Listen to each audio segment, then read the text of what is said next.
गेहूं की खरीद लगातार जारी है, लेकिन कल सीएम सैनी की तरफ से एक बड़ा जो है किसानों के लिए अनाउंसमेंट भी की गई है। इसको लेके पहले जो है हरियाणा के खेतीबाड़ी मंत्री की तरफ से, कृषि मंत्री की तरफ से जो दौरा भी किया गया था, जहां पर कुछ आगजनी जो हुए थे उसको लेकर उन्होंने पहले जो एक दौरा किया और उसके बाद एक बड़ा फैसला। हमारे साथ बात करने के लिए कृषि मंत्री इस समय मौजूद हैं। सर, गेहूँ की चाहे बात हो चाहे धान की बात हो, ये सबसे अहम जो सीजन्स होते हैं जब जो कि मंडियों में जाती है, और ख़ास तौर पे जब गेहूं की सीज़न होता है उस समय बरसात आंधी का बड़ा जोर भी रहता है। कहते हैं कि कुदरती आपदा भी साथ के साथ, और साथ साथ खेत। तो किस तरीके के इस समय जो है मंडियों में खरीद चल रही है, कितनी आई है और कितनी सरकारी खरीद अब तक हो चुकी है? देखिए, खेती-बाड़ी खुले आसमान के नीचे होती है, कोई भी इंडोर तो होती नहीं। इसमें प्रकृति प्रकोप तो साथ साथ चलते रहते हैं, लेकिन सरकार समय समय पे नुकसान की भरपाई करती रहती है। लेकिन इस बार जो गेहूँ की टारगेट है वो 75 लाख मीट्रिक टन का है, जिसमें से तकरीबन 60 लाख के करीब आसपास परचेज कर ली, और उठान भी तकरीबन साथ ही साथ चल रहा है। अभी 40% गेहूँ का उठान भी हो गया, और मैं समझता हूँ भाई जल्दी मौसम, परमात्मा की तरफ से मौसम साफ रहेगा तो जल्दी निपटारा हो जाएगा फसल का, कोई दिक्कत नहीं आने देंगे। सर, आमतौर के ऊपर जब भी मंडियों में फसल आती है या फिर जब उसकी खरीद होती है, कई बार हो पाता है कि कुछ चीज़ें आप तक नहीं पहुंच पाती हैं। तो ऐसी कोई शिकायतें आपके पास आई हैं? किस तरीके के आप लोगों ने जो इस चीज़ को लेकर इंतज़ाम किए हैं, अगर कोई इस तरीके की शिकायत आती है? और मेन जो स्टोरेज का भी रहता है, क्योंकि अगर बरसात आएगी, आंधेगी, तो स्टोरेज का भी कितना है? कोई दिक्कत हरियाणा में इस चीज़ को लेकर है या नहीं है? किस तरीके का है? ऐसा कुछ कोई दिक्कत नहीं होती। कभी कभी उठान की दिक्कत आ जाती है, क्योंकि गेहूं का सीजन जो है ना, ये पहले तो 1 डेढ़ महीना चलता था, अब केवल 15 दिन चलता है। कारण क्या है क्योंकि सर? कंबाइन मशीनें आ गई, लगातार दिन रात चलती हैं, कटाई होती है तो मंडी को भर देते हैं। तो फिर उस समय कुछ उठान में ज़्यादा माल एकदम आने से ना, उठान में कोई थोड़ी बहुत ही दिक्कत आती है, लेकिन जल्दी कंट्रोल हो जाती है वो।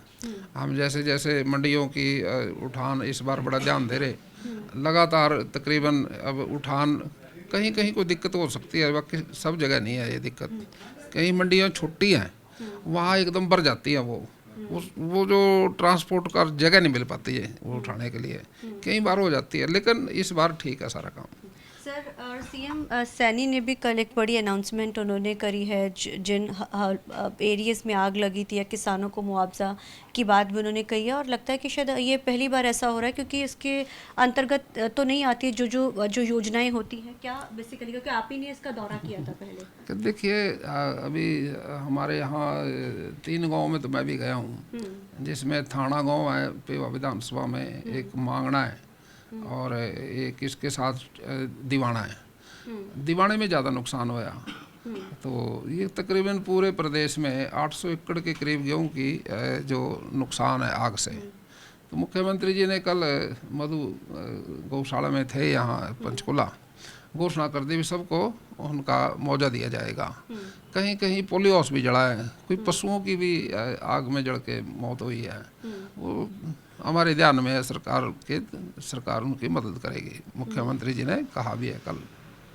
सर, गेहूं उठाने के बाद जो है पराली की बड़ी समस्या देखी जाती है, वो भी रह जाती है। कुछ डंडल होते हैं, बहुत सारी चीज़ें हो जाती हैं, उसको लेकर कोई प्रावधान? और ख़ास तौर पे आपसे आखिरी सवाल ये भी है कि आपने कहा था कि हम दूसरी फसलों की तरफ भी हम लोग जो है कोशिश कर रहे हैं कि किसानों को हम लोग जागरूक करें, और वो तो कुछ आगे बढ़त हुई है इसमें?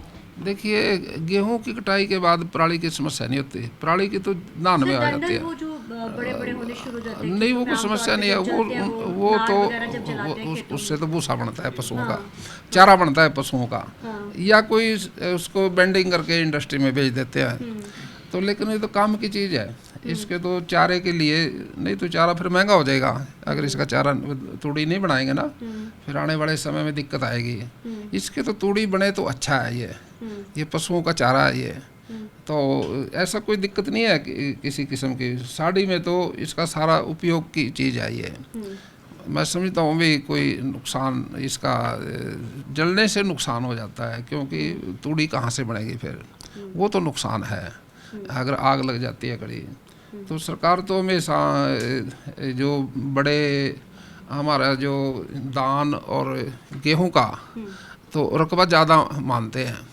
लेकिन कैश क्रॉप के लिए अब इसमें बागवानी का भी ये है। हमने 1 लाख एकड़ की बागवानी का लक्ष्य रखा है।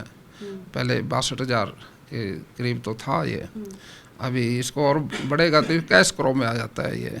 इसमें सब्जी का है, साग सब्जी, जैसे अब इसमें गनौर में मंडी बनने लग रही है, ये भी बागवानी की है। इसके साथ साथ मच्छी पालन भी है, डेयरी भी है। तो कुछ क्षेत्र ऐसे हैं जो अब दूसरे भी बढ़ रहे हैं साथ साथ। मैं समझता हूँ भी कैश क्रॉप का जो सिस्टम है, किसान की आमदन बढ़े जिससे, वो काफ़ी एरिया परिवर्तन होने लग रहा। गेहूँ और धान का जीरी का एरिया कम होने लग रहा और बागवानी का एरिया बढ़ने लग रहा। ठीक है sir, thank you so much.